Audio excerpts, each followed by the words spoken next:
Cujo. So just gotta get you your 40. We gotta get your 40 by this Friday. Coming up. 25 and 15. 24, 25 per night. I don't know what night you're gonna be Well, there. Friday and Saturday.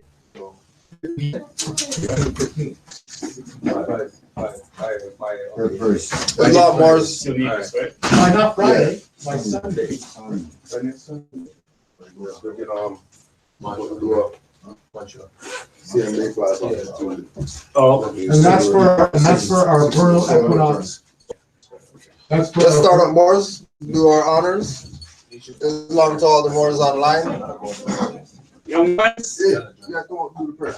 let's go. You'll get to go there. You guys should be excited about doing the prayer. Like prayer?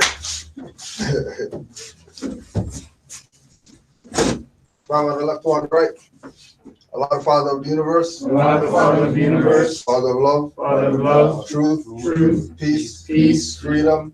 freedom, And justice. and justice. Allah is my protector. Allah is my protector, My guide. my guide, And my salvation. and my salvation. By night. By night And by day. and by day, To his holy prophet. to his holy prophet, Noble Jali. Noble Jurali, Ashe. Ashe. Islam.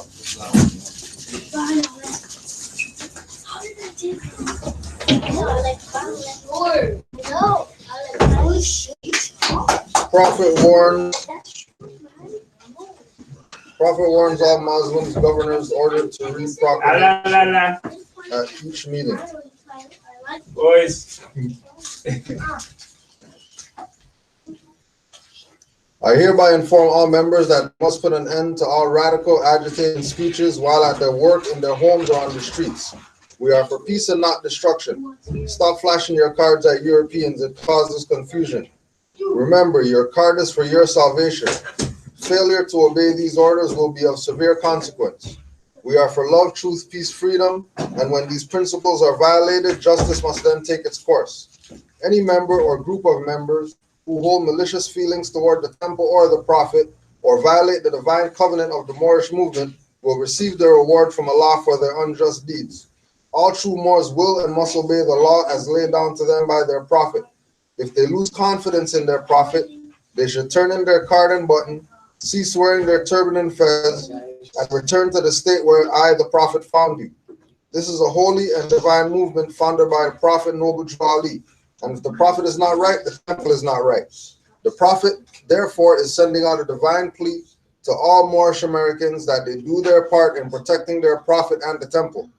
This is an everlasting movement founded by the prophet through the will of Allah to redeem his people from their sinful ways. Islam. To be proclaimed at every meeting. Islam.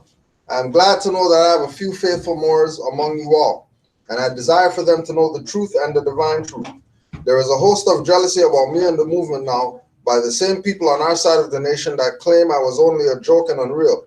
But now, since they have found out from the government officials and the nations of the earth that this is the only sole foundation that all Asiatics must depend upon for their earthly salvation as American citizens, they are working every scheme that they can to disqualify me so they may take charge of the situation. I have notified all these things to you long ago in the past. It is through the faithful Moors that attribute to the movement and uplifting funds. The ones that paid their divine respect to me and the movement will be remembered. That is why I am calling upon all faithful Moors to increase their faithfulness to me, your prophet, and your divine Moorish movement. I need finance and I need it badly. Never before have I needed finance so badly as I do at present, so I can shove aside the discord that is facing the nation. It all comes through jealousy because of my fame and nobility. The nations of the world will not recognize the movement without I, the prophet, being head. It has been proven by my works, which I have performed in the past few years. Prophet Noble Jali. Islam. I just wanted to open up the floor for any Moors who had some things to share with regard to the experience with Ottawa trip, lecture, etc. Yeah, I know some Moors went, walking, going to malls and stuff, and they had some interactions. One that I have to share is that this Somali guy. He was one having me down upstairs there.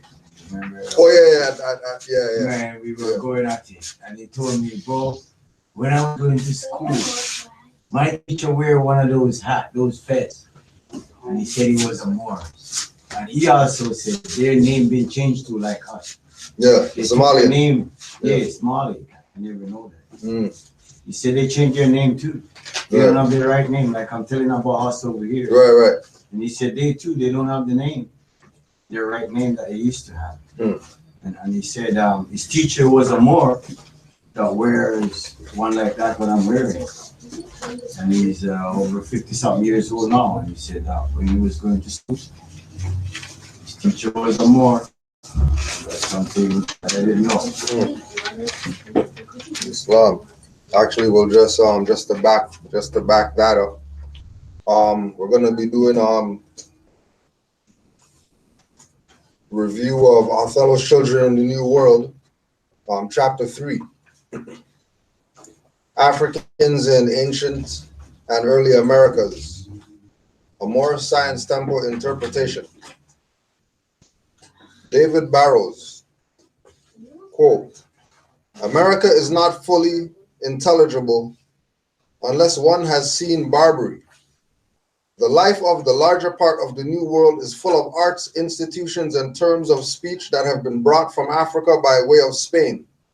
The Catholic kings battled long and relentlessly to extinguish the roots of African culture.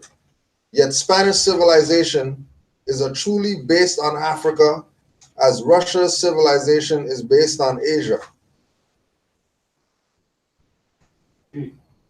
So going back to what you were saying about the long and relentlessly trying to extinguish the African culture.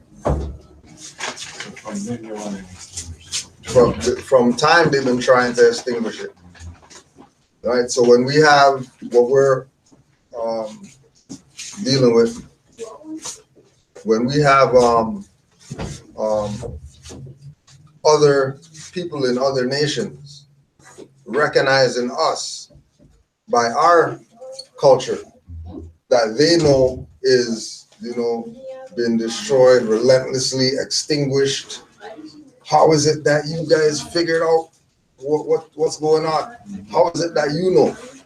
It's like the day when we were out here, I think the last class we were out here, there was a Hindustani man out here that was Muslim, and the same thing, we're talking or whatever, hey, well, where do you guys get those hats and all that?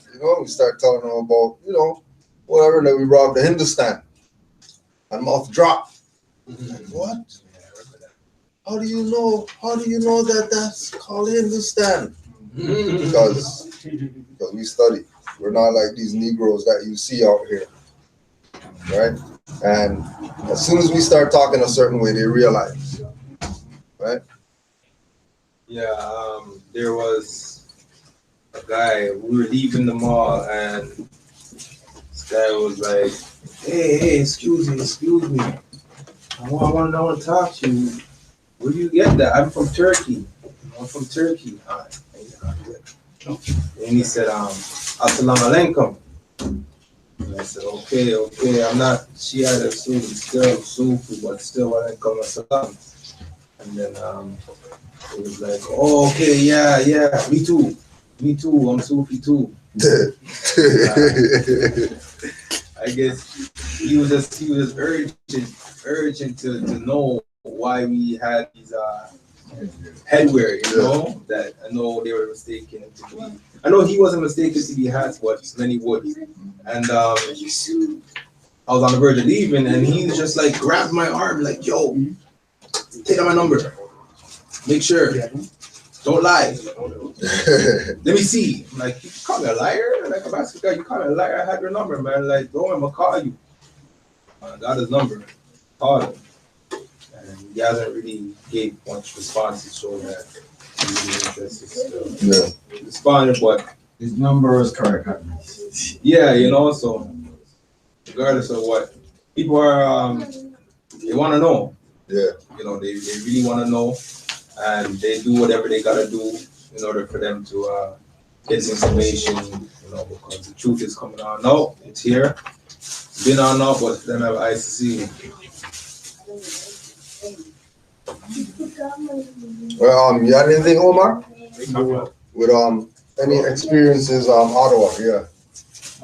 Just Other than the other stuff that we talked about. Yeah. No, I just the experience, and I'm sure all of us reflected on the experience as we were walking to Parliament Hill, and the way that people on the street were stopping, taking pictures of us, and that energy that I don't know if you guys have felt that energy. As we walked in a group, Cujo was like, "Oh, I felt that before," but we've never really walked like that anywhere here. To that extent, anywhere where we had like 8 or 9 fezzes all fezzed up and walking the street. And then the energy that we felt when we were taking our pictures at Parliament, and all the way that people were taking pictures of us as well. So I realized that there was an energy, that the prophet made note of when we travel in numbers.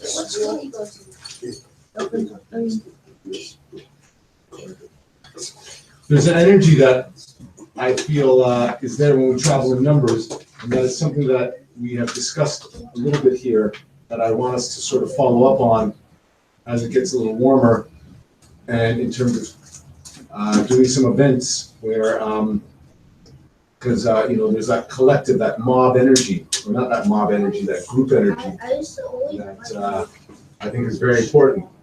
So that to me was really sort of affected me, and then you realize that that the other observers of us understand that there's something unique about us and our fezzes.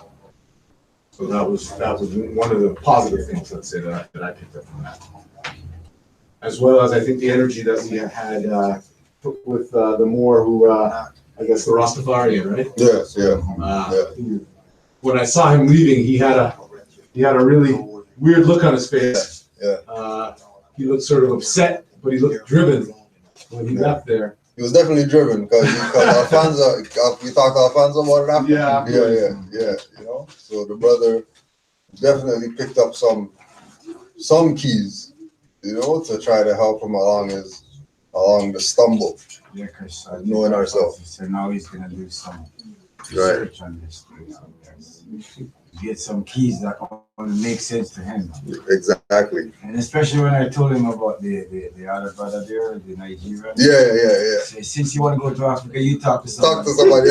Talk to somebody. Talk to somebody from there. Yeah, Let them tell you. Straight up.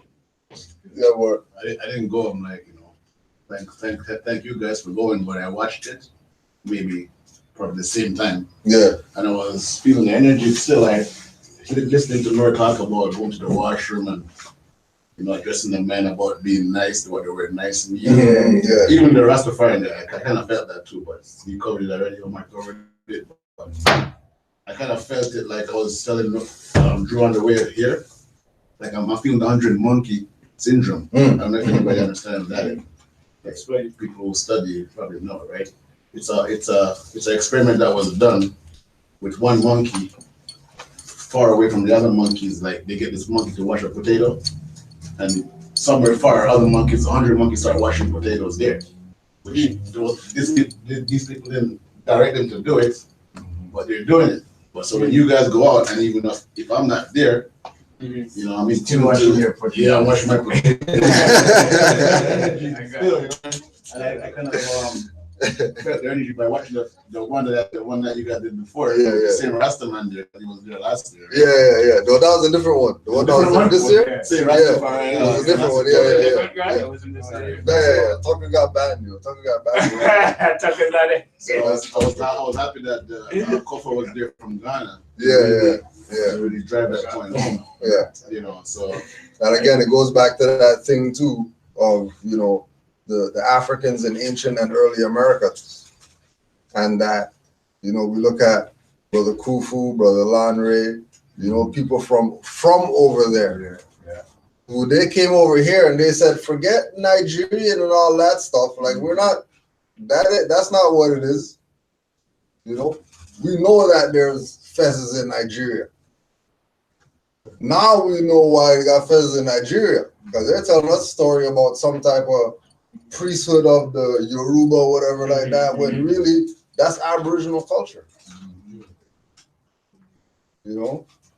And then, you know, then they tie in Drew Ali that, well, hey, if he's saying, you know, the Moabites, Canaanites extended from Northeast Africa across the Great Atlantic over here, then definitely if we're Nigerian in America, we're Moors over here too.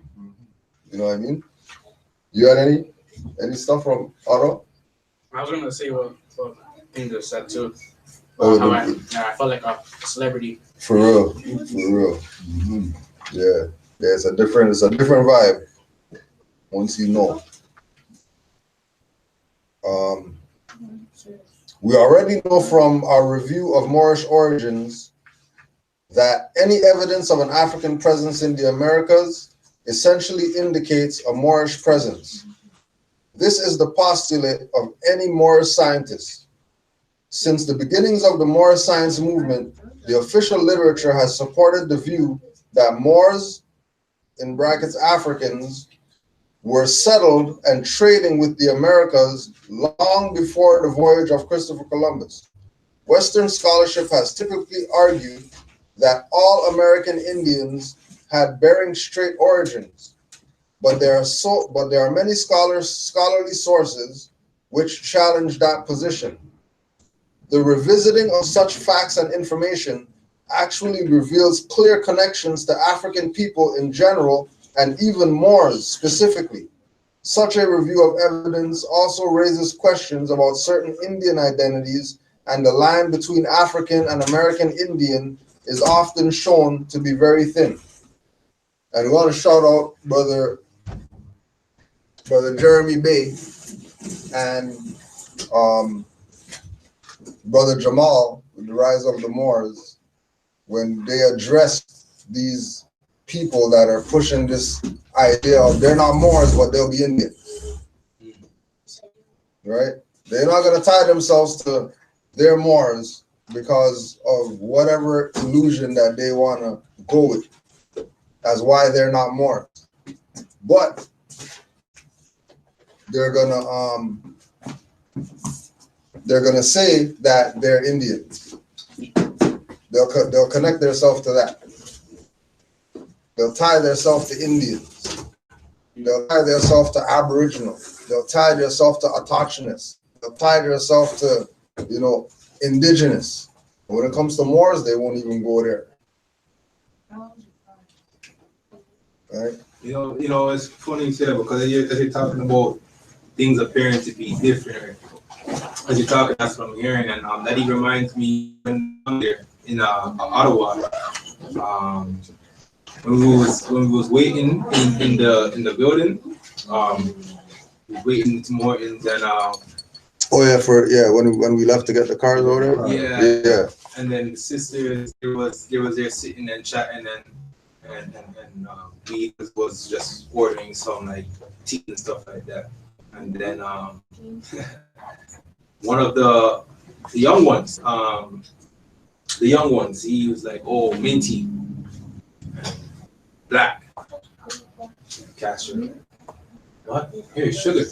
And he's like, "No sugar." And one of the Moors said, Why you shocked? And she just like, "Oh, that's strange. You don't want sugar?" And she was a Moor too, you know. That's what she was a Moor too, you know. And then yeah. You don't want crack? You know, so it's just, even though, because I could tell from her accent, she nearby the Maroons, you know, the Maroons but there still, you know, aka the Maroons out there said Jamaica, as they call it, right? But it ain't that. But it's just what a lot of people would identify to be strange. It's just things that they don't know, and because they haven't heard other people that they do know acknowledge and identify those things, they're gonna always consider it to be strange. But that's something that we should all be open-minded, considerate of facts, considerate of value things, you know. Well, I mean, I'll add to it. You're mainly gonna find it out from our people, right? Because I had an experience last week myself where a brother from Turkey saw me in my fed and he said, "Oh, the bush." And he's like, "Where you from? Where you from?" I said, "Well, I'm from America." He says, "Really?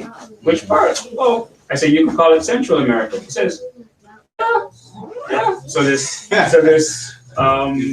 a brother from Jamaica was like, he was just about maybe 2 seats down. So I said, "Well, I'm American, but where my mother and father was born, they were born in a place called St. Kitts. I call it the America." So the Jamaican jumped up and said, "Well, why you just say St. Kitts there? Where you come and say you're from America?" And there I said, I took a deep breath because I knew, but the Turkish brother, he understood what I was saying. Immediately. He understood. That's what he asked, which part of America? He didn't say which country. He says which part. So I said, "My brother, with all due respect, isn't St. Kitts part of that thing called the Pan American Conference and the Pan American Games and the Pan, I get louder and louder and louder. And the brother thinking, don't worry about it. He doesn't know. Don't worry about it. I asked you the question. I understand. That's fine. You're American, and I know that." And that was it. Point blank. It's our people that we're still stuck on pause in the sense that we're from that part of the Caribbean, and that's it. You know, they don't look bigger than you're part of a bigger picture. That's a good one. You're stuck on pause. I like that one. They are. Yeah. So yeah, That's really what it is. the brother from Turkey, he understood. He says, "Good to meet you. Good to know that you know where you're from." Good to know that you know. You know what I'm saying? He didn't say, "Oh, why take off the fed?" No, he understood that. Yes, over here in America has the feds. So to your point, it's our people that just take a deep breath and move on. No, it's a real breath, brother, man. Only our people. Yeah. Serious. Yeah, but our people was work Canaanland, you have to remember that. That's why we're here. Yeah. We're damaged. So Yeah. that's why we're here. We're turned over and damaged. So we can't expect him to know what we're telling him. That damage is why I duality can't came to. expect him to understand. I got to understand that you don't understand. So it's a shame, but that's what it is. Yeah. We gotta be the ones to start making them understand, like give them a little bit and try to wake them up. Like I was saying to somebody, if somebody was to tell a nigger out there about this information, and you might not get it the same way I did, because what you all telling? I was searching for them in the 90s. I was looking for this already. So when I see it, I know. I don't really have to be convinced. Yeah. But for the ones who were searching, you can't go tell them what draw and expect them to wake up at the same time. It's gonna be frightening. They're gonna be shocked. Like, what are you talking about? We never heard this before. Yeah. How can we be free? Are you crazy? We're black, right? Because when I heard I was black, I was kind of frightened myself. Like, what are you talking about? I thought you were distant. Like, what? I didn't know. But when you don't know, you can't just drop the information on them. I think we have a responsibility too. So, like one guy asked me about my Quran. I told him, walk with me to the temple and look upon yourself. I'm not giving you anything. Yeah, for real. I'm not giving you this information. We can't be just giving people it. So, and that's a responsibility on everybody who's studying that. What you have here is just not a single thing that you're studying. You can't just give it to an unconscious person who didn't wake up. Then you're probably pretty much giving a gun into a person that can shoot himself. Right? Yeah. You can't handle it yet. So I told a guy, if you can move yourself to come here and pick it up yourself, you're gonna move yourself to read it and then start asking me stuff so we can talk. So we could have a build. Yeah, but if I give it to you, you don't have to give you stuff. You're not doing anything. Right? Yeah. And you might even go use it and do something wrong on YouTube and start talking about shit. I can't give it to you. Come yourself. Come with me. You have a car. Drive down here with me one day. I need everything. For real. That's it. And then that's how you know. That's how I got my car. I came down here and got it. So you do the same. Yeah. You at least make it one journey and come down here and see what it is that you get yourself involved with. You're not studying for me. You're studying for yourself and for whoever you need to wake up. I'm studying for me and for who I need to wake up. But I can't give you something that this is my second year now studying. I I can just take up something and give it to you. Yeah. I can give it to you whatever love, but I know that I'm being irresponsible. Right. If I just give you heavy knowledge that You know, you're gonna say yeah. you're black, and I'm giving you something. It's not there yet. You're not ready. You're not ready. Yeah, it's not ready. It doesn't belong to them. I know what's and also a lot of people consider awake. And even me, shoot, I thought I was awake. Kind of information like I'm still trying to wake Still up sleep, and yeah. touch that snooze button, Yeah. you know, but Turn over. yeah, you know, this is real, you know. So a lot of Straight people up. consider awake, but they are saying it's heavy. You know, stuff. Gotta be prepared still. Yeah.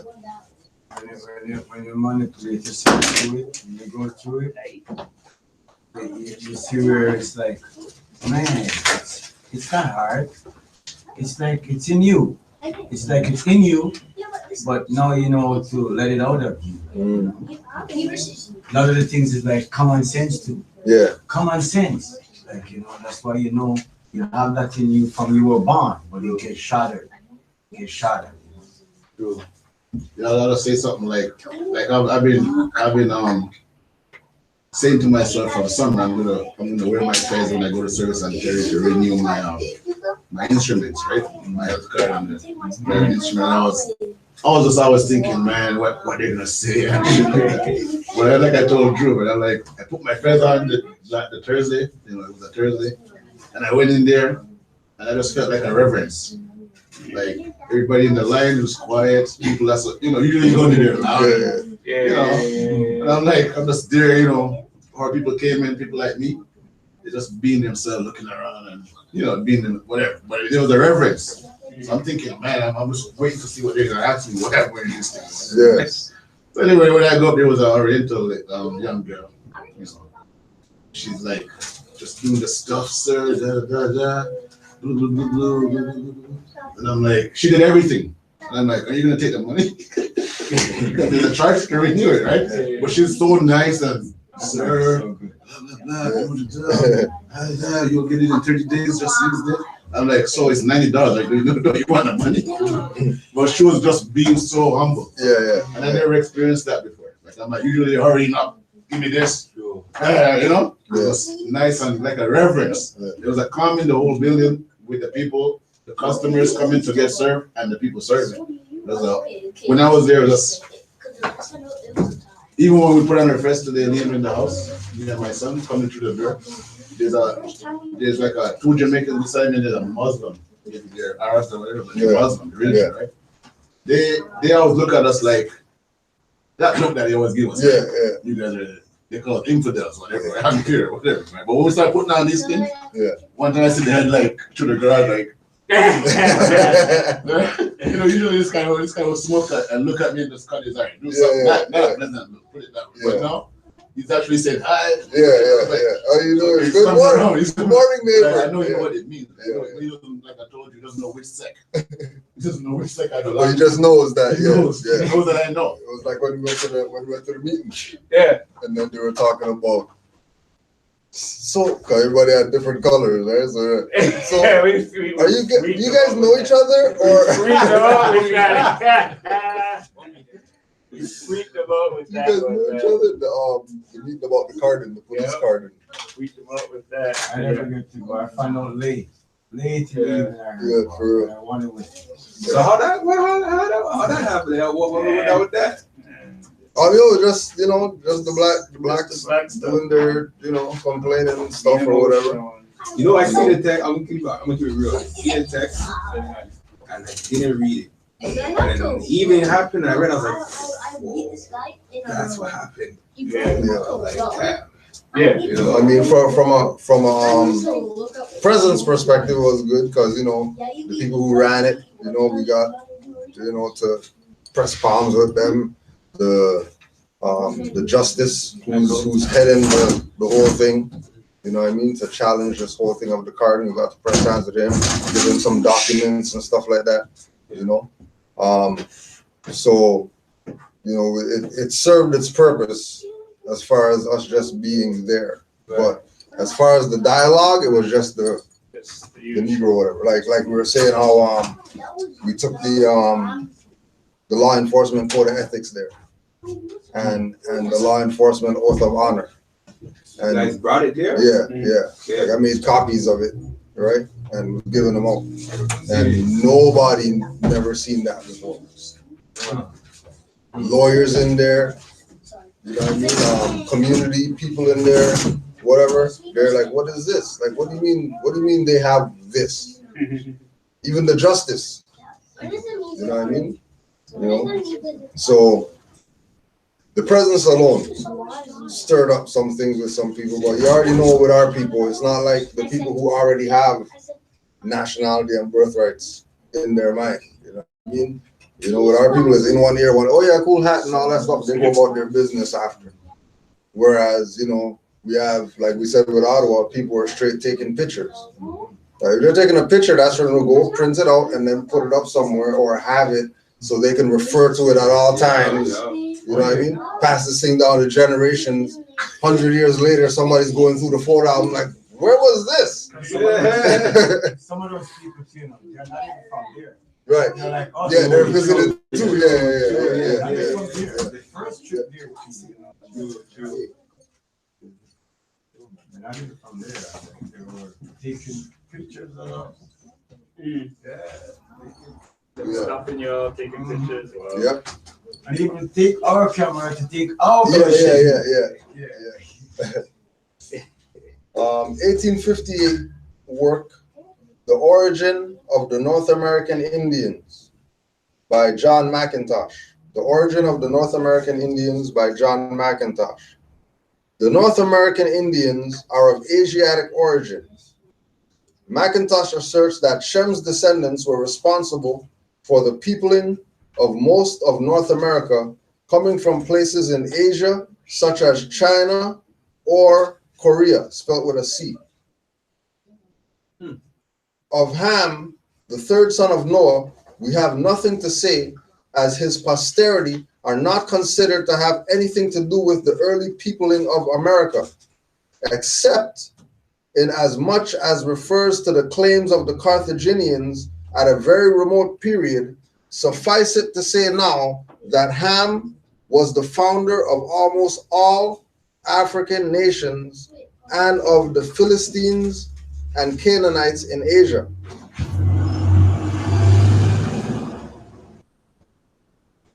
Apparently, even the great black nationalist, physician, and Civil War officer Martin Delany was familiar with this contention that Carthaginians had settled in the ancient Americas.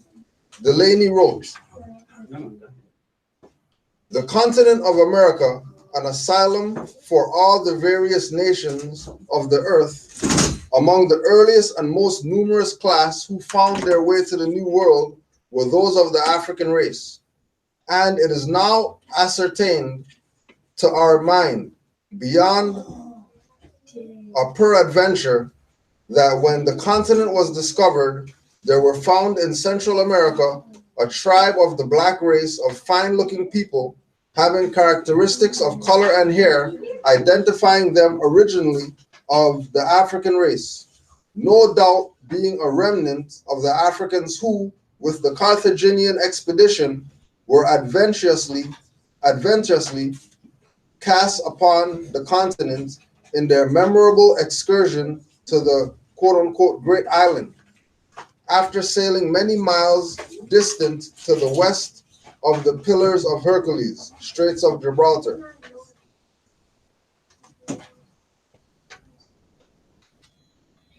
McIntosh also condemns what he refers to as several historians who have engaged in the fanciful invention like Gomorrah, Larius, and Lescarbot. Although he disagrees with them, McIntosh still identifies researchers who were arguing that America had been peopled by the Canaanites when they were expelled from the Asian lands by Joshua. Gomorrah. You read that section, that sentence once more. Although he disagrees with them, McIntosh still identifies researchers who were arguing that America had been peopled by the Canaanites when they were expelled from the Asian lands by Joshua. Gomara was a Portuguese explorer who wrote of an African presence already in the Americas when the Portuguese expedition arrived. Gomara's account largely echoes that of Pedro Martir, M-A-R-T-I-R. Weiner quotes Gomara as saying they were semi-Christian Negroes, that is, those of Portuguese or French origin. Juan Santos Atahualpa, a Peruvian of Indian ancestry, told a major revolt against the Spanish, which took place shortly after 1528. Atahualpa, A-T-A-H-U-A-L-P-A, A-T-A-H-U-A-L-P-A, reported that the Indian revolt was carried out with the use of Black African allies. Many historians of Mackintosh's time and earlier thought that there were African and Canaanite settlements in pre-Columbian America. Wesley Jones points this out in his work on the Mormon Church. During the 18th and 19th centuries, this was a popular subject of debate and speculation in Europe, as well as the Americas. Many theologians and students of ancient American history even argued that American Indians and the ancient Hebrews were related. As we know from earlier discussions, the ancient Holy Lands from which the Hebrews came are known to possess inanimate cultural and ethnical connections with the African continent. Canaan, Judea, and even Israel were, to varying degrees, extensions of ancient Kemet. Canaan, Judea, and even Israel were varying degrees extensions of ancient Kemet. Varying degrees of ancient Kemet. Right, going back to that thing, all these people are the same people. Yeah, yeah. And the whole idea of them trying to create this separation between the nations, right? Causing this rift between the nations, making it seem like we're not the same people. Same thing going today.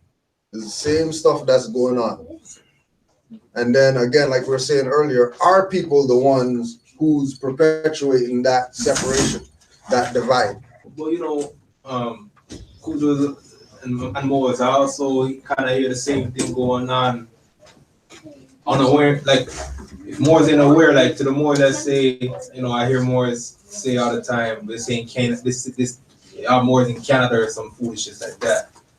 And when you have these people, these other nations that are trying to make it seem that because Black History Month, quote unquote Black History Month is going by, and that's supposed to pertain to people that fit the category of Black people, and I don't know why Moors are automatically taking on that concept by saying we ain't Moors because we're in Canada. It's like they're falling into the booby trap that the friggin' corporations are setting. Yeah. So sickening. So,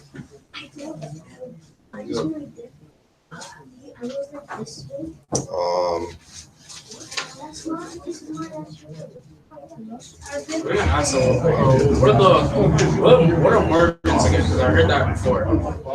You got go check the, no, it might be in there. You can check the blacks too. The blacks is over there somewhere. Yeah, I got it. I think I googled it one time and I see like European looking people. And just remember that they're called Mormons. That's the main thing. That they call themselves whatever, but they call themselves Mormon.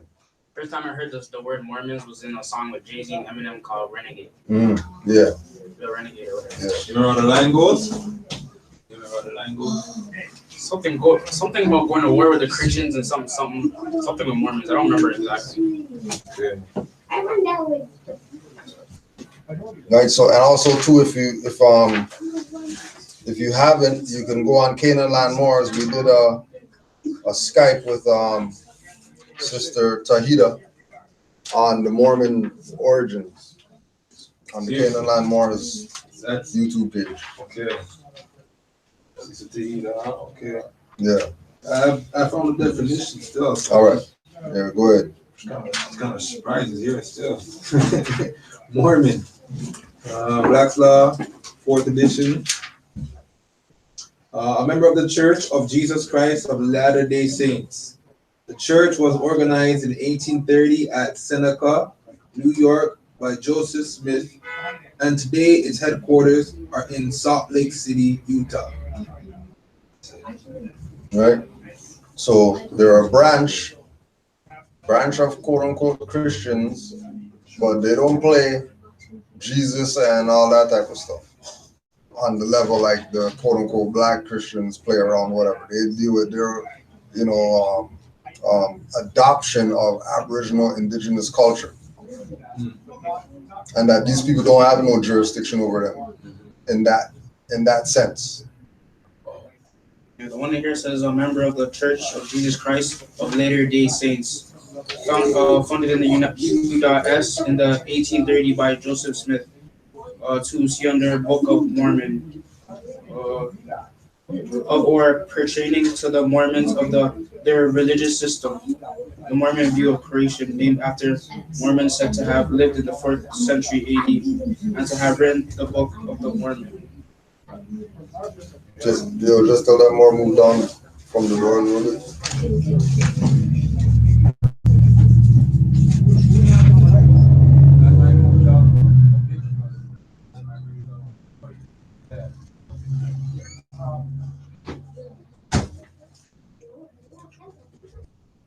The research of New Zealander Barry Fell illustrates several examples of cultural similarities between the African and American continents.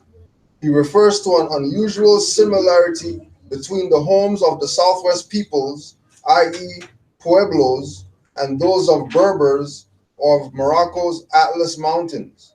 Fell also suggests a connection between the Habi people of Mali, H-A-B-B-E, Habi people of Mali, who he describes as black people, and some Southwest American Indians. The West African Habi people live within the boundaries of the old Moorish Empire. Ooh. Right? So that's the people of Mali. Habi. Habi, H-A-B-B-E. Okay. No, go ahead. No, even the Mormons, like, pretty much, because I have a Mormon book and I've read some of it, and we read it. The people that they're talking about is North Americans. That's me. Like, that's the people that they're talking about. They're talking about the journeys of the North American. However, it's from the perspective of the people that are Mormons. But that's something that people gotta kind of see for themselves. Mormons are these people that call themselves Mormons saying that they are a part of the original Mormon? Because then that's no different from people saying that they're if they are saying that, that's no different from Christians saying that they're a follower of Christ. But then again, it's to comprehend what is identified as a Mormon. What is a Mormon? Yeah. It's just funny how the brother asked. I don't know why he asked Mormon, but regardless of what, I find that's fine still, because he asked him a Mormon. You reading about John McIntosh, I guess, testimonies and encounters with Moors over here from ancient times, Right, it's just to show that that theme that we've been the ones to teach everybody everything. You know what I mean? And they adopt what it is that we teach, and then we forget what we taught everybody, and we start chasing after idol stuff that has nothing to do with us. while people have our stuff, and then they're, you know, look at the state of the Mormons, look at the state of the Jews, look at the state of certain people who took our stuff and started moving with it, right? Peace, Lord. Peace. What's good?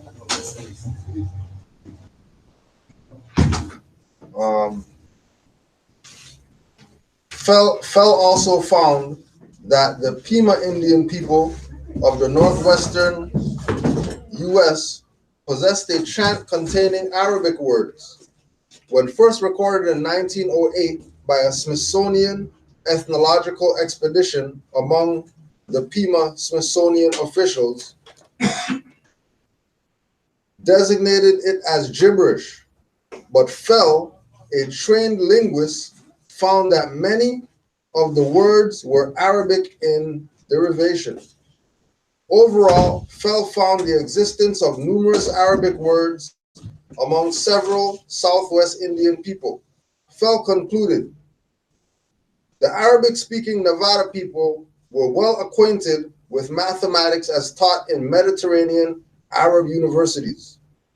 Such a reference to Mediterranean Arab universities again alludes to Moorish connections, as such schools would have been in the Maghreb dominions of the Moors. Fell also found that several Algonquin words had Arabic roots, particularly those which related to navigation, astronomy, meteorology, medicine, and anatomy. But equally significant and revealing is that many Algonquin words were also found to relate very closely with Kemetic and Libyan words.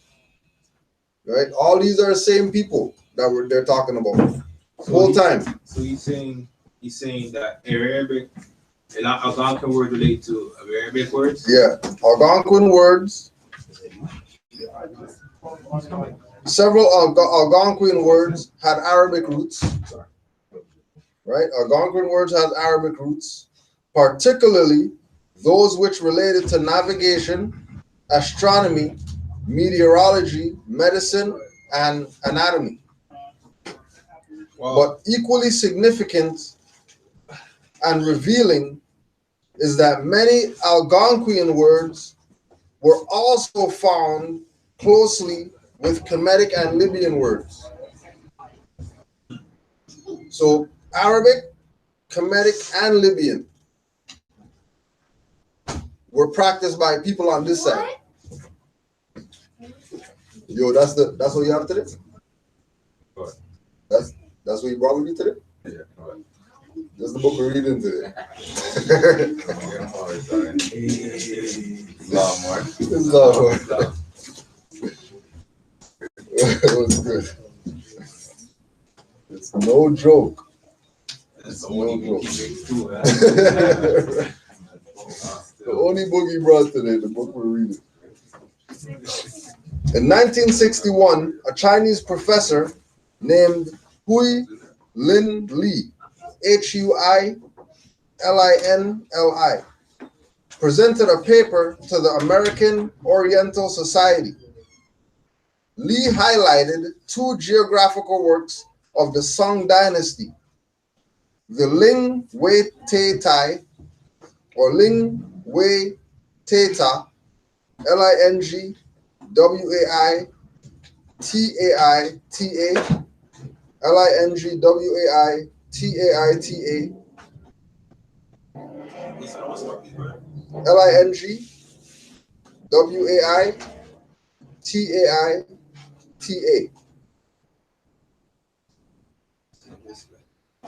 Two geographical works by the author's name is CHOU FEI.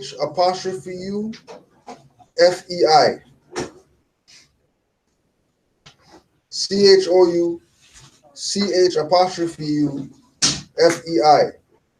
Both documents discuss Chinese and Arab trade in the 12th and 13th centuries.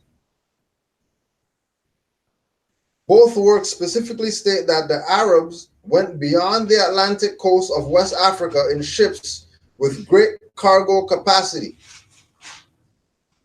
Given its references to West Africa, it is very appropriate to suggest that the Chinese sources were more likely referring to African Muslims.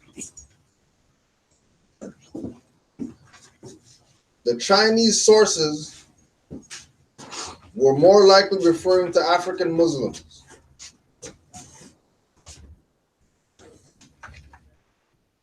The late 19th century Scottish historian David McRitchie wrote that the peoples of ancient America and ancient Egypt were both known to identify themselves as children of the sun. J. Wright Jr. informs us that the Natchez peoples of Mobile, Alabama, and parts of Louisiana even built temples to the sun and burial temples for their dead. The Natchez also referred to their honored members as nobles. The Natchez priesthood also carried sacred brass and copper plates which contained what Wright calls strange characters and motifs. These strange plates were carried during the famed Trail of Tears when they and other nations were forced to march from their eastern lands to the Oklahoma Territory. And then again, with the connection to our people always claiming the black thing, that out of these people in the Trail of Tears settling in Oklahoma came Black Wall Street. Right? I didn't even know that this is in the back. What's that? That's how they do. Yeah. That's how they used to do. Let's say that. Right?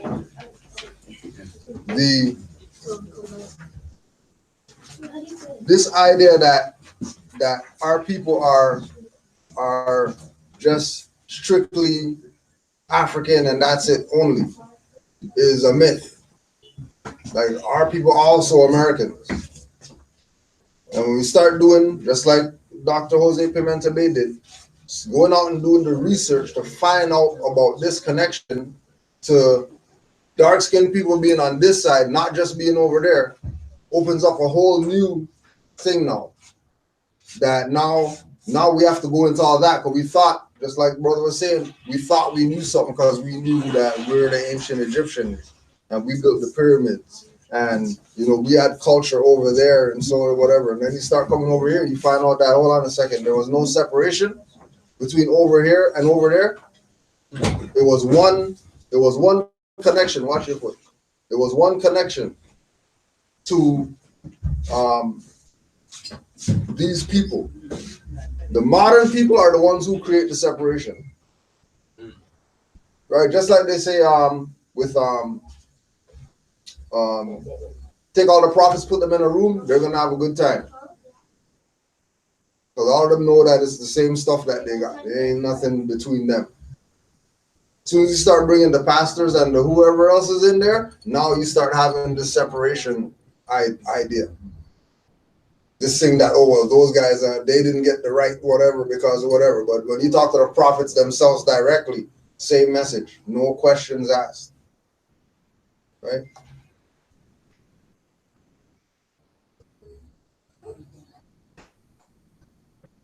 In South America, the German art historian and collector Alexander von Wuthenau, Wuthenau,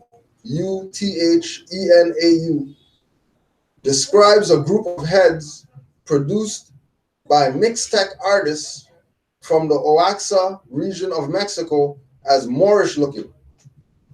The heads are from post-classic 900 to 1500 CE era. He also refers to a superb Moorish looking clay sculpture of the Veracruz classic 300 to 900 CE period. There is also a classic era Veracruz sculpture described by Wuthenau as fine characterization of an old man with a hat. The hat looks identical to the Moroccan style fez. Von Woutenaar also depicts a series of female terracotta heads from Guerrero, Mexico, which he says reflects the traditional headdress worn by Moroccan Sephardi brides. Leo Weiner compared the clothing of the Peruvian women to that of Moorish women. So the Peruvian women got connected to Moorish women. Peru? Peru. That's Peru. Yeah, Peru. In the Peru that's over there. Yeah, Peru that's here south. So in Peru, they're saying, oh, those ladies in Peru dress like Moorish women. In South America. Yeah. And then people's mindset is gonna go to when it's Moorish, they're gonna say, oh yeah, from people from over there. Now, if the people from over there, by this historian, are Moorish, then all those people that said they came over here on a slave ship or whatever, what does that mean about them? But they're gonna play their separation. Because majority of them are taught that over here has no, this is the wilderness of North America. Nothing over here but bush. But then they had fezzes and universities and mosques and they had all this stuff over here.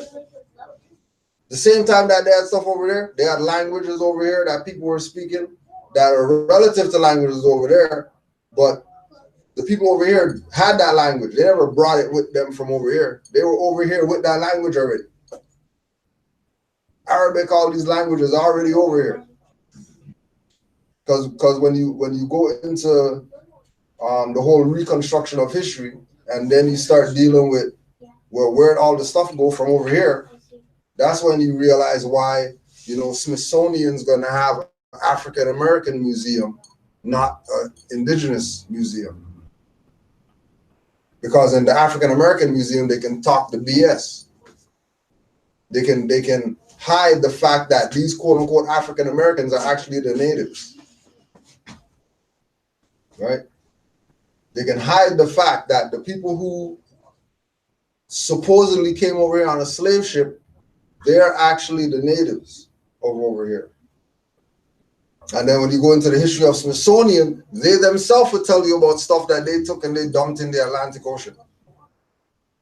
That's the Of stuff that they found here. This is Smithsonian Institute. You had question, comment? I came a bit late. I just want to get the name of the book for those on Facebook. Oh yeah, Othello's Children in the New World by Jose V. Pimienta Bay. Page, what chapter, page is that? Today we're dealing with chapter 3. And we just read page 59. The Smithsonian published text, The Native Americans, actually describes the head coverings of the Osage and the Arikara of the Southeast Plains as turbans. Young Seminole men are also shown wearing what the text calls turbans, which resemble Maghribi fezzes, Maghribi. The 5-point star, which has historically been a primary motif of the Moors, is also found to be a prominent symbol among Plains Indians like the Osage and Crow.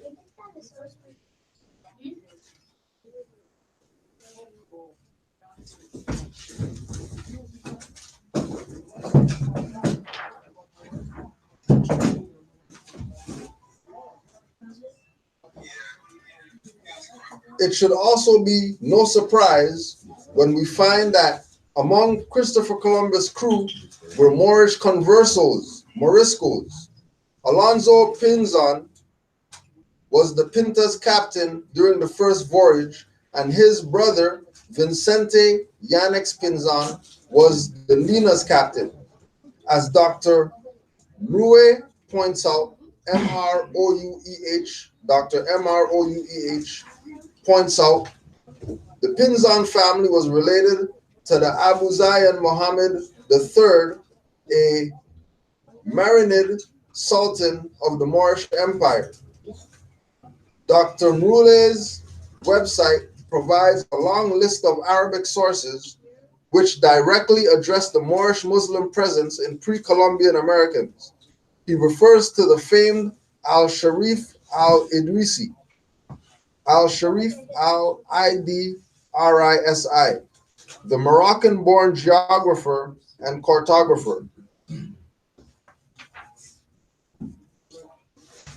Al-Idrisi's famous book, Excursion of the Longing in Crossing Horizons. Excursion of the Longing in Crossing Horizons recounts how seafarers from North Africa sailed across the Atlantic, which was known as the Sea of Darkness and Fog. Who was the author for that book, Excursion of a Longing? Al-Sharif al-Idrisi.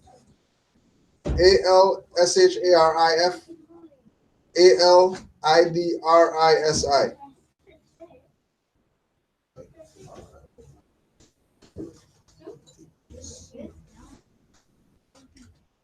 And again, remember that the non-studiers are going to go with, it should also be of no surprise when we find that Columbus crewmen were Moorish conversos. And then they stop there and say, see, the Moors were on the ship with them, and then they came over here and all that stuff, without going to the fact that they were conversos. They weren't Moors with right minds or whatever. They were Moors under Christian domination that they took out of the Spanish dungeons in order to make sure Christopher Columbus had crew to help them get across. Because who was it that they were putting in Spanish dungeons? All the so-called pirates who had the ships and the maps and all that stuff when they were going through their Spanish Inquisition against the Moors. The first people they got out of the way were the people who had a way to get out of here. Because remember that they also knew that on them conquering the Moors in Europe, that the Moors eventually going to get back at them for what they did to them. So what do they do? And then you get into Treaty of Tordesillas and all these different, Portuguese, Dutch, whoever, making claims in all these different places. You have New England, New France, and all that type of stuff popping up. People thinking that, oh yeah, these are Europeans. They just wanted to go over and then they set up something. They say New France, and then now that's their stuff. Well, no, they came over here with our information that they got after they did their little Inquisition, tortured people, right? Getting information out of them. You better convert to Christianity and all that stuff. If you don't convert, then we're going to put you on the Mayor of Steel. We're going to put you on the whatever it is that we got to make you. It's a part of what I understood over here too. That when they come, they if you're to go to their school, you got to take the name. Right. You got to take the name. It's your child can't come to the school. And then back then, our people didn't know the serious nature of what's going to happen later on by them adopting that name. For them to go to school, okay, take the name and go to school. That's it. Right. But they don't know the depths of what was going to happen. Right. The spell that they were putting on them. Exactly. By telling them to take the name. And then once they take the name, now they have the mind to have their brain now.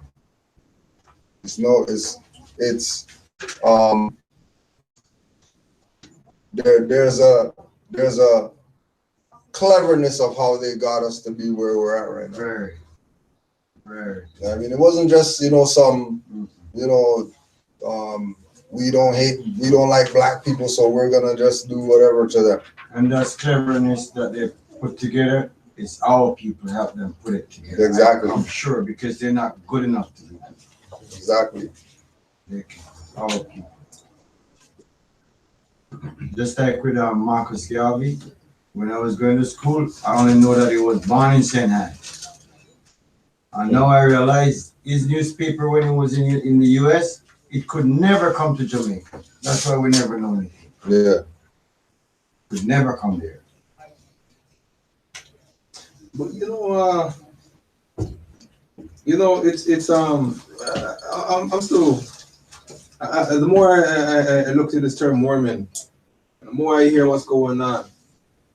You know, the more I see it's so important why we as a people have to constantly define our own words and not have others who know nothing of us define our words for us. Because I see it says Mormon, a member of the Church of Jesus Christ of Latter-day Saints.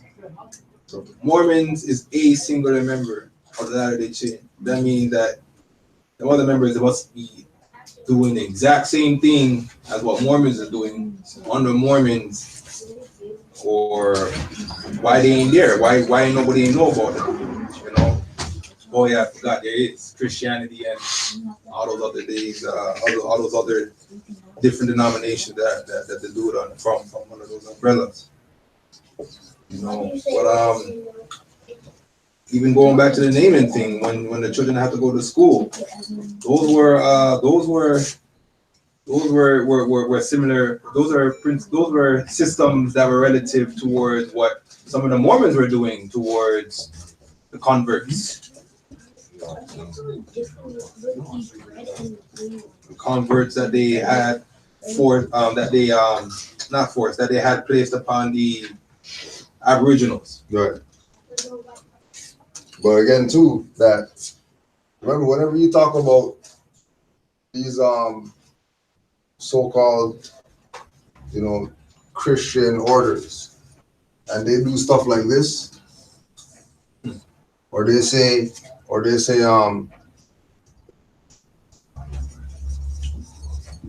Saint Benedict the Moor, Saint Benedict the Moor Church, right?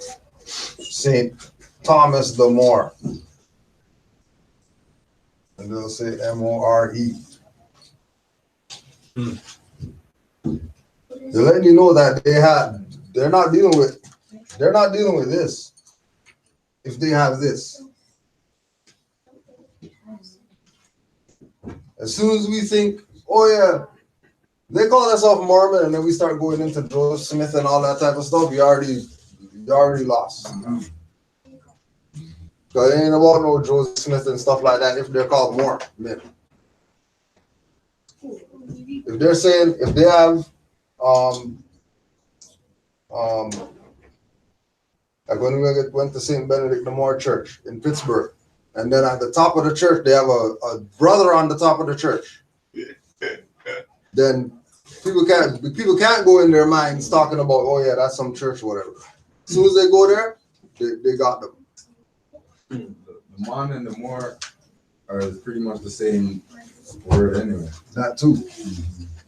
Mons were Moors in ancient times, right? That's why they get the word monk, the word monsoon, because we wrote the monsoon. So they get the word monastery, right? So Mon, Moor, right? And then look at the, like phonetically, look at how we, like language, look at the R and the N, right? R is just a shorter N. Right. Moors. Mongolia, exactly. So we're the Mons too.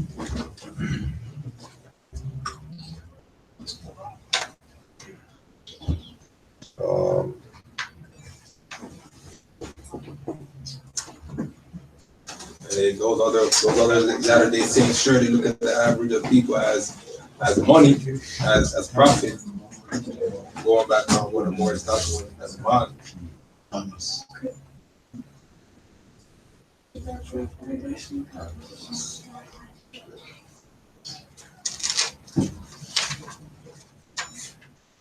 Van Sertima tells us that Muslim blacks called Almamis, Almamis,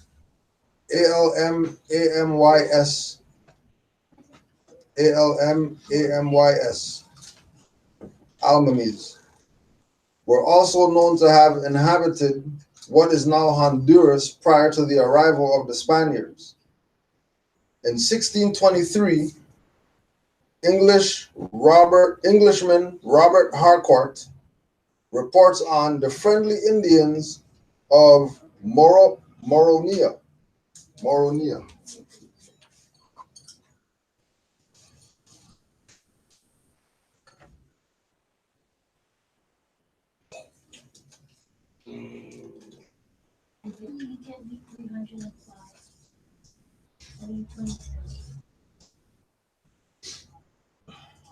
Moronia.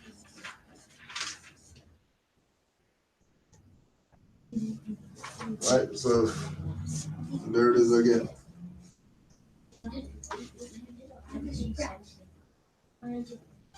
A southward province of Guyana.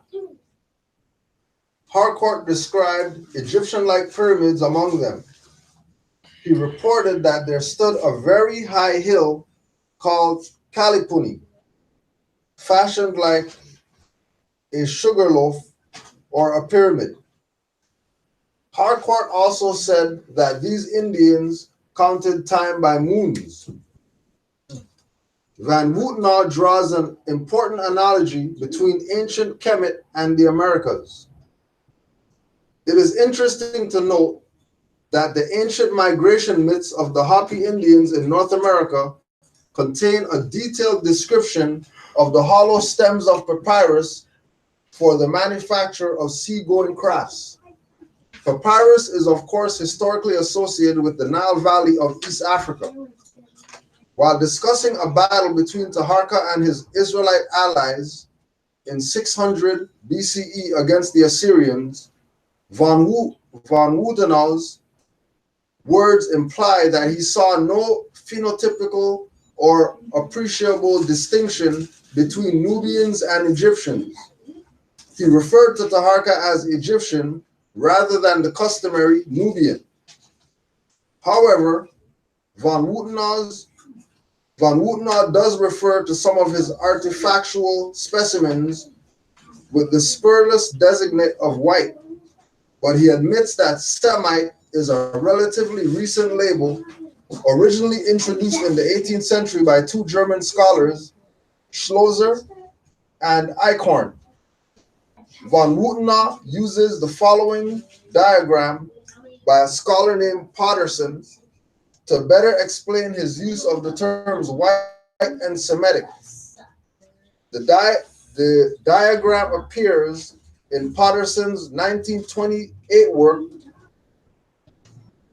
Lexicon der, whatever the hell that is. Put this up here.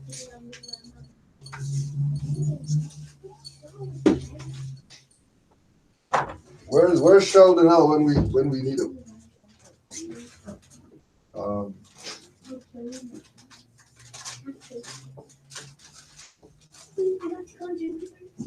Lexicon.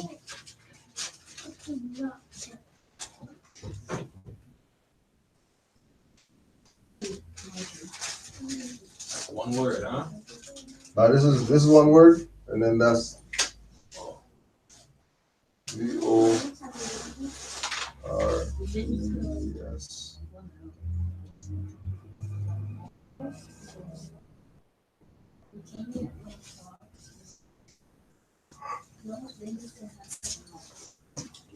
So 1928. Lexicon der Vorgeschichte. Woutenaar says of the Semites, they form a large part of the white race, which extends from southern Arabia to Mesopotamia and which filtered into the great northwest triangle of the African continent. Significantly, Pottergram's diagram considers Ethiopians, all Babylonians, and Moabites as whites. This particular classification brings to mind Diop's brilliant criticism of the East African Hamitic type, which is classified as white in the interest of Eurocentrism. Increasingly, however, Potterson's diagram supports MST contentions of a genealogical relationship between Moors and Jesus of Nazareth. Potterson shows that the Arameans, whose language Jesus spoke, and the Moabites, the primary ancient name for Moors, were all directly related to one another. That lineage is also inclusive of Canaanites, Phoenicians, and Hebrews, all of whom have historical, phenotypic, and ethnic connections to the African peoples of Kemet. Some rather relevant and intriguing information can be found regarding the founder of the state of Pennsylvania. The illustrious William Penn actually commented that the American Indians he saw reminded him of the Israelites. Penn stated, for their original, I am ready to believe them of the Jewish race. I mean of the stock of the 10 tribes, from the easternmost parts of Asia to the westernmost parts of America. In the next place, I find them like continents and their children of so lively resemblance that a man would think himself in Duke's Place or Berry Street in London when he sees them. But this is not all. They agree in rites. They reckon by moons. They offer their first fruits. They have a kind of feast of tabernacles. They are said to lay their altar upon 12 stones. Their mourning lasts a year. The morning, huh? Yeah. Their mourning lasts a year. While discussing tobacco, what's the name of it?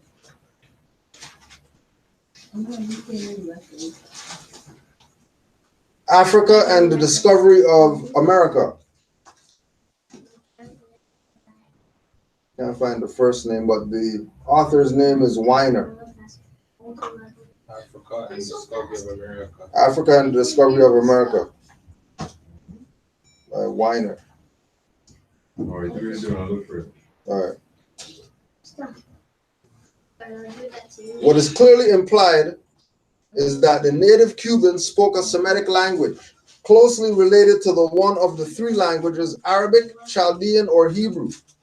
The other reference to the language of Guinea further implies that the Cuban Indian language was similar to African languages. Let us also remember the 12th century work of al-Idrisi, who we talked about earlier, which previously mentioned how Arabic was used by earlier Moorish seafarers to speak with certain inhabitants of the Americas. While discussing tobacco, Weiner reveals that the trade took place between pre-Columbian American Indians and Africans. Significantly, there are several period representations from the 16th, 17th, and 18th centuries, which show Africoid features as the symbolic spokesman for tobacco. In Scotland, between 16th and 18th centuries, tobacconists often place a Moor upon the front of their shop in order to identify themselves as distributors of tobacco. Weiner wrote that Europeans were first introduced to the medicinal use of tobacco via Moorish Spain. According to Weiner, even American Indian wampum belts have an African origin. He writes, it can be shown that the Canadian and New York wampum belts are related to the Brazilian wampum belt, which is itself of African origin. And then the tobacco with the stuff. With what, the filler? the filter? The filter? Yeah, right? yeah. Just like the brother with regard to the tobacco. Or you mean like the grabber type? Yeah, because just with anything relative to that, it'd be tied to the Moors, but then when you come over here, it's tied to the Indians. You get the good cigarettes with the Indians for cheaper or whatever, because they're the, you know what I mean? Because there's this Indian Moorish connection. He was in Cuba then. Right. Yeah. Right. So, and then when you go back to that, you're going back to this whole theme of Cubans and everybody has their favorite, cigar party or whatever like that. There's a Moor right now that's at a cigar shop, right? And him being in the cigar shop, it's only Europeans coming in there to go there, get their stuff, right? But not only that, also the so-called, the big pastors or whatever of the area also frequent there as a spot for them to go chill, and then they come up with their Kyles or whatever, right? The tobacco shop, they buy their $500 cigars or whatever like that, and they do their, their cigar connoisseur, whatever. But I thought that was Jesus money. Yeah. I can relate to when I was maybe 5 years old. They take me to a convention, Jehovah's Witness convention. So when I go there, I break, I see they come out and they smoke. Yeah. They smoke. And then I look at some greens around the building. I thought it was like vegetation. It was tobacco. I remember that. Yeah. Me and my mother talk about it today. We talk about it these days, and I remember they used to smoke the tobacco and they used to grow it right at the church. I was about 5 years old. I remember, because those were some green stuff I see beside the church. So now when it goes right back. Was it tobacco or wacky tobacco?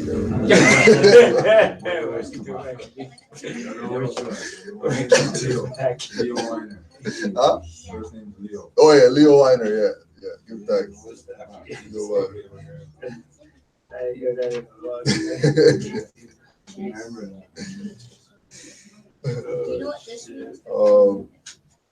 We looking at. We got some time still. If anybody got questions or anything, feel free to throw those up.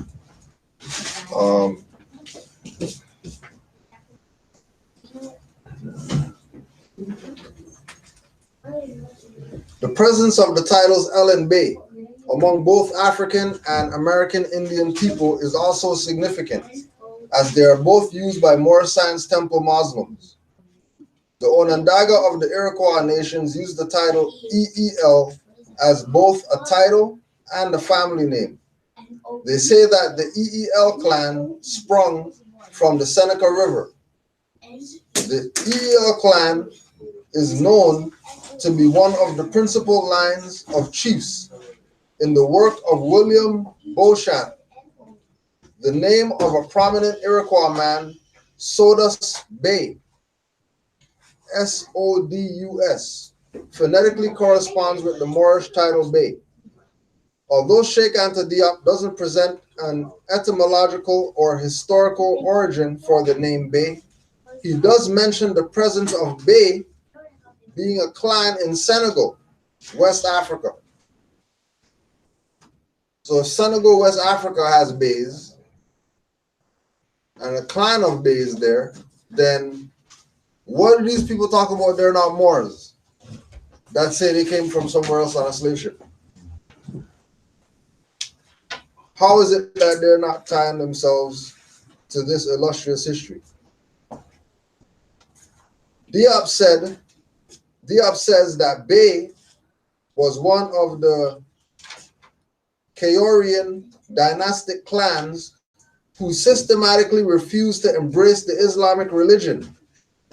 This appears somewhat peculiar given the fact that Bey would become so closely associated with the Islamic Muslim identity. Seneca, one of the nations of the Iroquois League, bears phonetic synonymity with or Azenga, people of the region of West Africa. Seneca is even referred to in Peter Martyr's work, Decades of the New World. Peter Martyr, Decades of the New World, which was translated into English in 1555. It indicated that Senaga was one of the regions of the Kingdom of Guinea, which is occupied by the Blackamoors, called Ethiopians or Negroes. The Blackamoors called Ethiopians or Negroes. Yeah, I know that Senaga. Senaga, quote-unquote Indians, or Seneca Indians. Or Zenga, Azenga. Azenga Indians were Blackamoors, called Ethiopians or Negroes.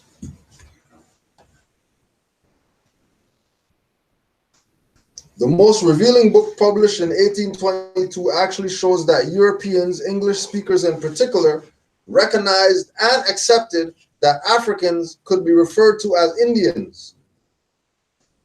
The book, The Negro, a sketch of the birth and education of an African Indian, is an account of a young African man from Gambia. The African Indian dictated his life story to another young man in England. The book continually uses the terms Indian and African interchangeably. Since the Gambian man's biography was written in English, it is clear he is writing for an English-speaking audience whose sensibilities would have been taken into account. If sub-Saharan Africans could not be referred to as Indians, then the book would not have clearly implied such synonymity. It is therefore evident that the term Indian could be inclusive of an African people such as Moors. In the Dublin Gazette of 1730, there is an important description of a group of American Indians who had visited England. It shows the correlation between Indian and Black in the early 18th century English mind. It stated, on Monday, when the Indian king and the prince and 5 of the chiefs of his court, all Blacks, were introduced to His Majesty at Windsor, the king had a scarlet jacket on, but all the rest were naked, except an apron about their middles, and a horse's tail hung down behind their faces. Their faces, shoulders, etc., were painted and spotted with red, blue, and green. They had bows in their hands and painted feathers on their heads.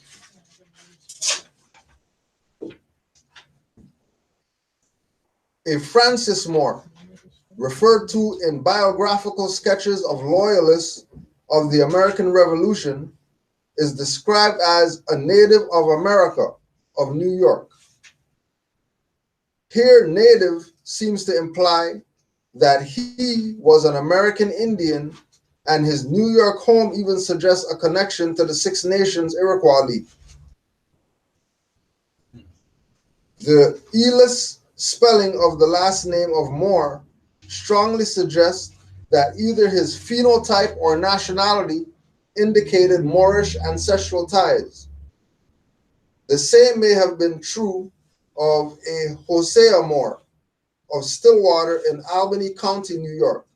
Hosea is recorded as a loyalist who joined the Royal Army in 1777. Significantly, the late 19th century Scottish historian David McRitchie makes a rather matter-of-fact statement about the presence of Moors in North America. While discussing the practice of various peoples darkening or blackening their faces, McRitchie writes, "Many brown-skinned races have blackened their faces artificially. Certain Fijians of the present day and the Moors of North America in the days of William Penn." Unfortunately, McRitchie doesn't explain why such brown-skinned Moors in North America blackened their faces in the first place. But his reference is highly intriguing.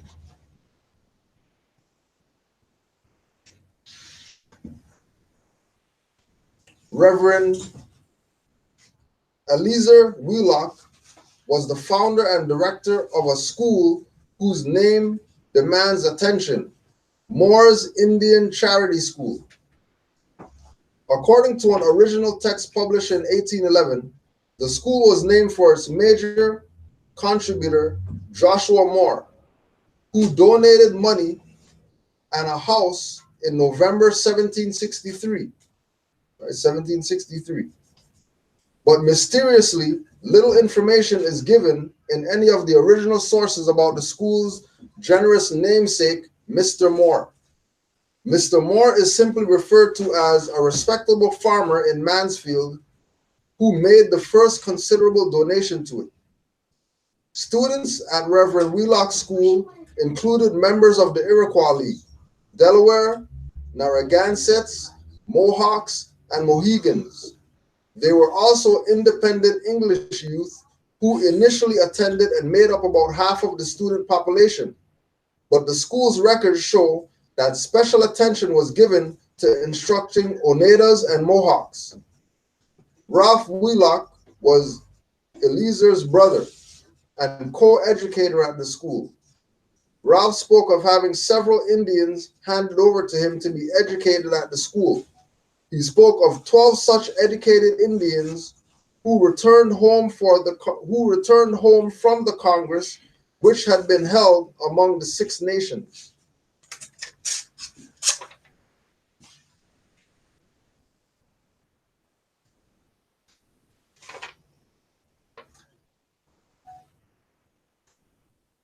So all of this just going to show that our people have been here, and it's important for Moors to take the position of recognizing that they're home. But even hearing on that, it makes more sense. It makes sense how Lance and Matthew the Coast was able to converse with when he traveled on Exactly. over here. Right. Right. And why Samuel de Champlain had to, or I'm gonna call it what it is, France had to steal or whatever what they did with Matthew the Coast from Dutch to bring him on over these regions to try and claim these regions as Canada. Right. No, because they have to go through the Aboriginal Indigenous people. But you're not gonna go through them with Europeans. You're gonna have to have somebody who looks like the Aboriginal Indigenous people to even get you off the boat. And this is again where it goes into this thing about not looking at, you know, all these involved parties as necessarily as sellouts, because a lot of them were conversos. A lot of them were people who already made their oath to the queen or to the king or to some European jurisdiction after the fall. And then they just took those people and made them, coerced them, forced them to be on those ships with Columbus. Because what else are they gonna do? It's either you're gonna sail the ship or you stay in the Spanish dungeon. Well, if we know that we got people in these lands over there, right? Because we got the maps and all that stuff, then all right, sure, we'll sail your boat over there. Yeah. Right?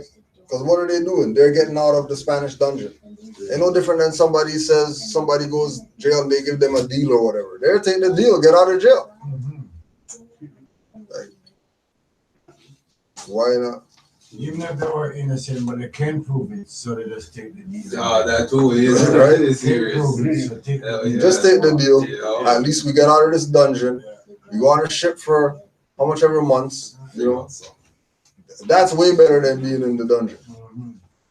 Right? Because remember, the Europeans were the ones with the, well, we don't know where they're going to go and all that stuff. People who were navigating already knew what was up. Right? Just go check his log, how much times they tried to go by themselves. And these guys see, you know what I mean, octopus, and they're sailing back. They're like, no, we're not going. They see dolphin jump out the water. Oh my gosh, what's that? We're not going out there. Right? And remember, those, you're not seeing those stuff deep. You're not sailing for a month before you see a dolphin. You just pull the anchor up and then you just go in there, you see a dolphin, you turn back.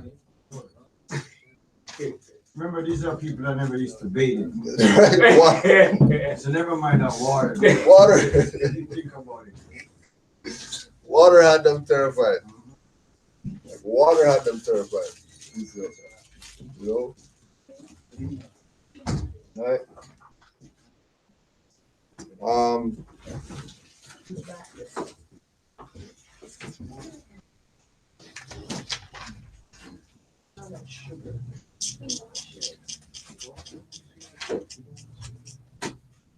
All African peoples existed within the historic boundaries of the Moorish Empire.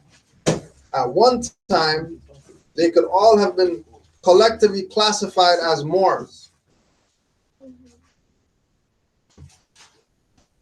Winter's articles also makes reference to the Moorish presence in Catholic Spain. Like several other historians, Winters recognizes that the vast majority of Al-Andalusia's Muslims were of predominant African ancestry. Winters also discusses the profoundly significant role of Moors as navigators and skilled seamen as he identified the captain of the famed ship of Columbus's fleet. As was true of Az Zayati, aka Leo Africanus, Pietro Alonso Nino was a Grenadian-born Moor. So this Leo, that guy right there, freaking African, that's Abraham. That's Lincoln. Yeah, Lincoln, right. So Leo Africanus is Zaiti. That's what they're saying, huh? As A-Z, Z-A-Y-Y-A-T-I. Okay. As Zayati. More. A Moor. Okay. So that's crazy. A lot of people think that Leo Africanus guy, they use that name so loosely to get some Caucasian people. Right. Which again goes back to the whole thing of the Reconstruction. I mean, and having our people think that, you know, they didn't do nothing in the world. Mm-hmm. Right? They have our people thinking that, you know, it's like they have this thing going on now for March, which is Greek month. Greeks got a month now. I don't remember them celebrating no Greek month 10 years ago, 5 years ago, or whatever. But now they have Greek month now. Greek month. Longer than February. Longer than February. And they're not complaining about that. Right? So we might as well just inject ourselves into Greek months too. Yeah, I mean, you know, we got Etruscans that were Greek, so Greek months are ours too. It's ours too. So we should do some Greek That's what months. I'm saying. Let's think about it. Why not, man? Yeah, so we're gonna be starting some Greek months. We'll do some Greek month classes They this got our month. Egyptian information, Yeah. so what the heck? What else is in there? Straight up.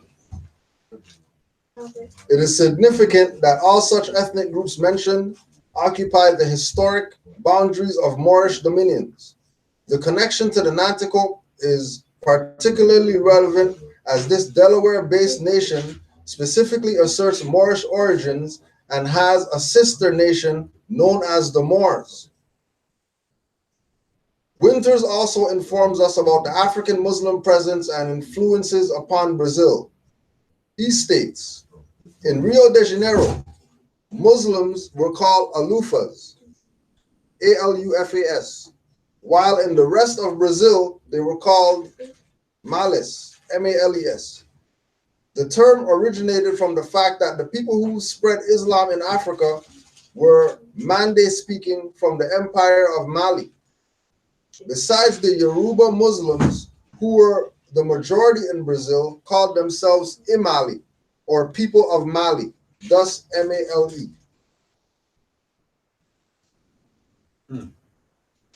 Most of the documents written by the South American Muslims of Brazil are in the Maghreb style. Ain't Brazil to be like the set places that have the most so-called slaves? Right.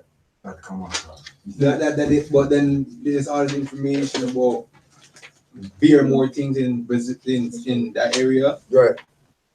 More likely that some of these terms they use were like terms that refer to us as Moors only, and now they're used commonly or generally to describe something. Right. In total, like the word Mali there, you're saying M-A-L-E. That's how you spell male. Yeah.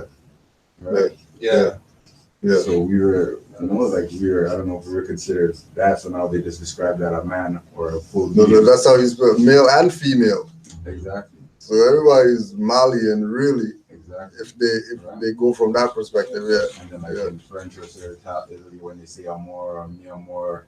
And we started late because of you, buddy. They were talking to us. Because of me, is it? Oh,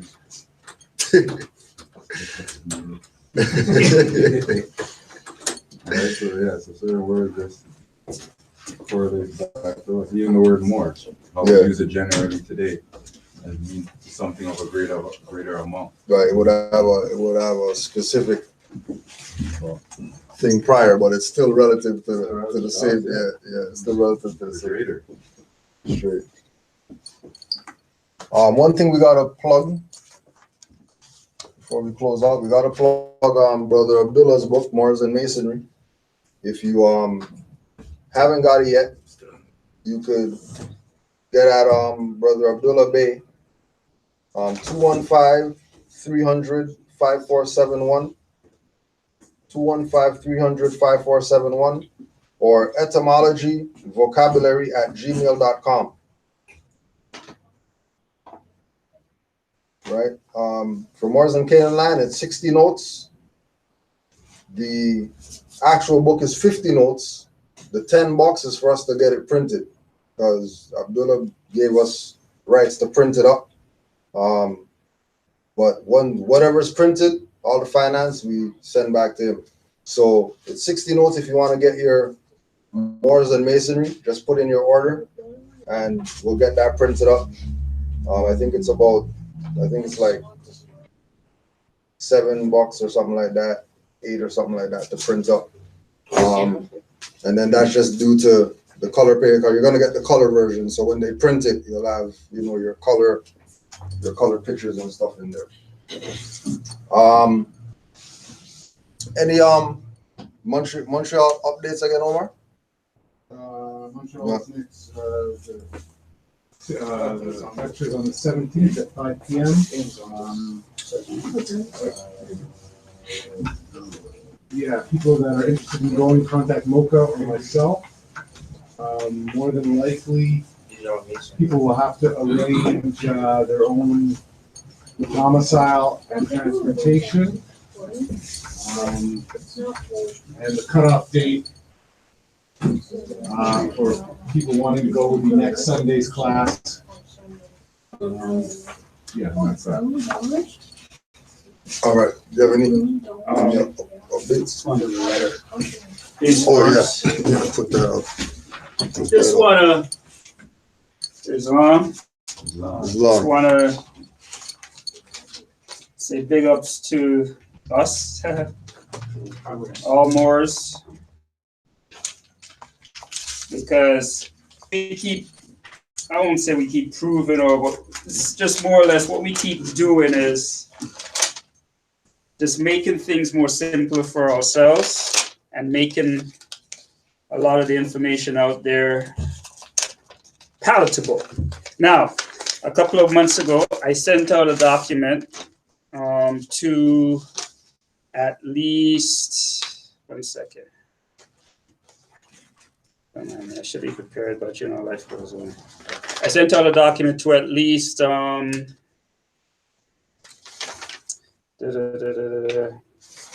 75 heads of states out there, heads of cities, whether it be police chief, whether it be the mayor. You want to just go through the this? Yeah, let's quick class. No, so, but just an idea. You got it. All right. Okay. I'm gonna put it. Okay, I'll put them on notice. Sent it out to the City of Hamilton, Mayor Fred Eisenberg, Town of Georgina, Mayor Margaret Jordan Quirk, City of Markham, Mayor Frank Scapiti, Town of Richmond Hill, Mayor Dave Barrow, Premier of Ontario Kathleen Wynne, Town of Oakville, Mayor Rob Burton, Town of Milton, Mayor Gordon Krantz. Again, I'm just gonna. I could go through all of them, but do we have time? Anyway.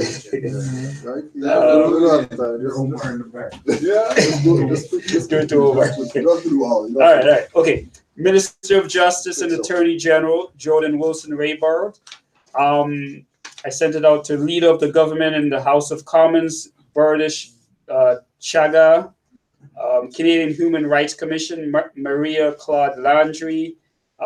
This office changed. I won't say that one, but Bank of Canada, Stephen S. Polis, Ontario Provincial Police Commissioner J.V. Vince Harks, Toronto Police Services, Chief of Police Mark Saunders, Royal Canadian Mounted Police Commissioner Bob Paulson, Deputy Commissioner Mario Brazier, Town of Ajax,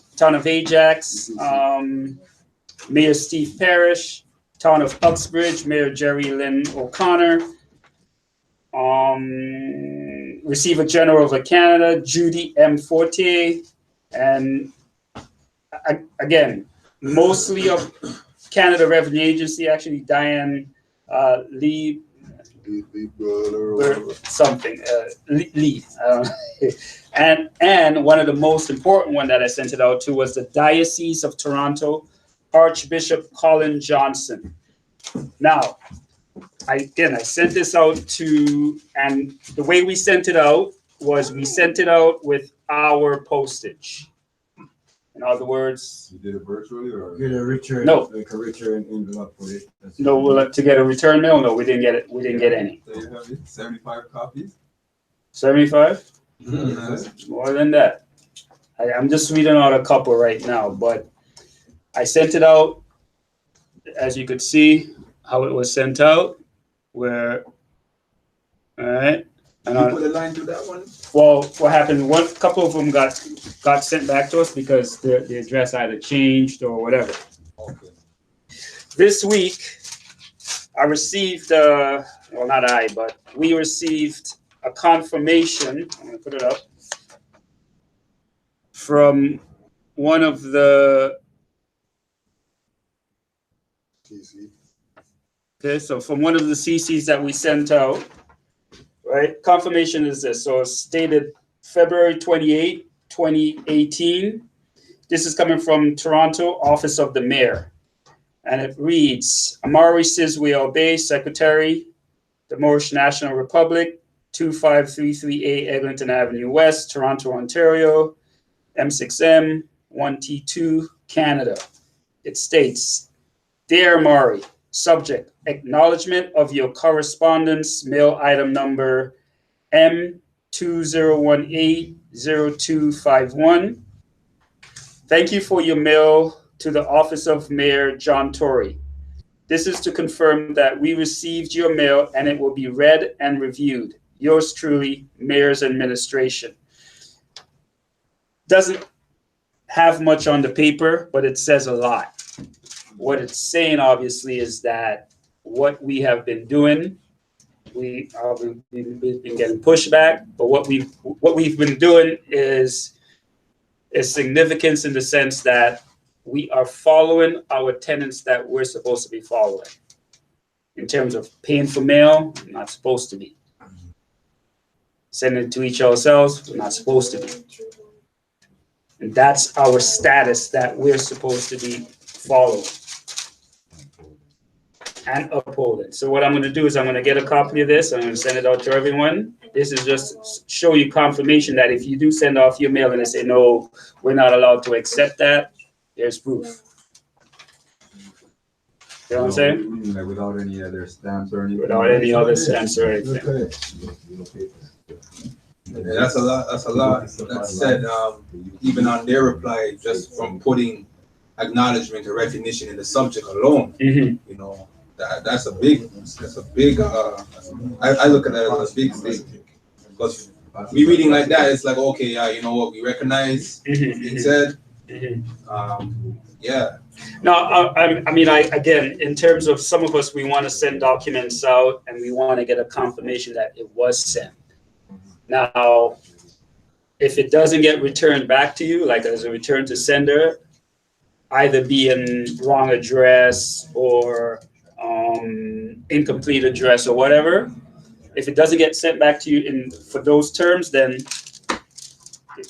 they got it. You know what I'm saying? So on that note, This one was for the address where. well, that again, that's just in terms of how it's being sent. I got that one returned back because it was incomplete address, I think, something on there. So, but anyway, on that note, so this is what's happening. Now, what was sent? And you guys want to talk about this? No, like in terms of like this was sent. Yeah, I would do with that after. Yeah, we'll do that. Okay. Anyway, yeah, just You could rough reference it. yeah. Nah, I don't want to. I don't have to get into it. That's what I'm saying. Yeah, what time is it? Okay, 5 minutes. Okay, what was sent? Two things were sent. Sent something 8 months ago, which was our judicial proclamation. Now, what was sent this time was our claim of right to travel documentation. Now, this is big in the sense that what we are setting up to do within the next couple of months, again, I'm just going to put it out there briefly, is for our own tags, for the conveyances that we're going to be occupying. Now, again, this is big in the sense that we've been asking to be autonomous from Ontario, having your driver's license and all that. This is it. It's like we're putting it out there. And we'll build on it more as time goes on, but we're putting it out there right now. So, huh?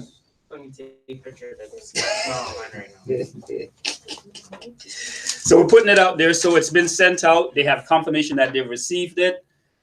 Any of us gets hindered moving forward, you have the right to sue now because they've received it. Now it's a good thing that the place that received it is where most of us domicile and where most of us travel, which is Toronto. So they got it, they've seen it, they're reading it, they know what to do next.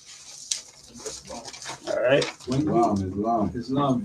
Great work. Yes, jurisdiction of Brampton, Mississauga, Mountain, and all that. Absolutely.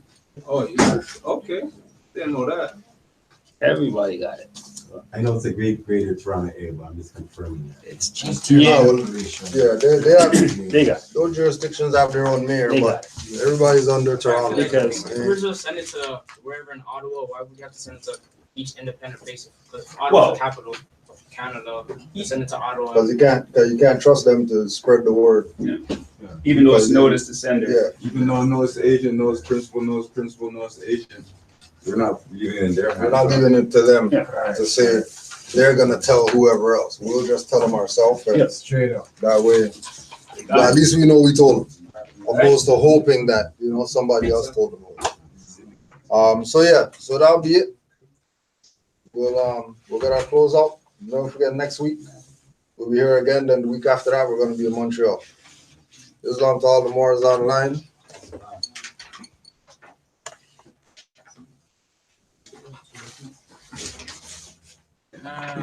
So we'll just close out. This is how we have to have our temple. We have to Yeah, right. On the wall. the display. Find a space. Crazy.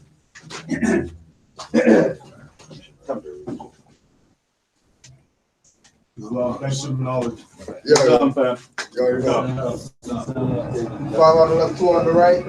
Allah, the Father of the universe. Allah, the Father of the universe. Father of love. Father of love. Truth. Peace. Freedom. And justice. And justice. Allah is my protector. Allah is my protector, My guide. my guide, And my salvation. and my salvation. By night. By night And by day. and by day. His holy prophet. His holy prophet. Noble Juali. Noble Juali. Islam. Islam. All right. Islam. It is technical. Huh? Oh, you're facing the camera? Yeah. Look at this side. Oh, yeah. Yeah. Come on. That's a start. Islam nobles. That's like going through the process. You send that out. You also send out who received it. Like, Oh, yeah. Yes, sir.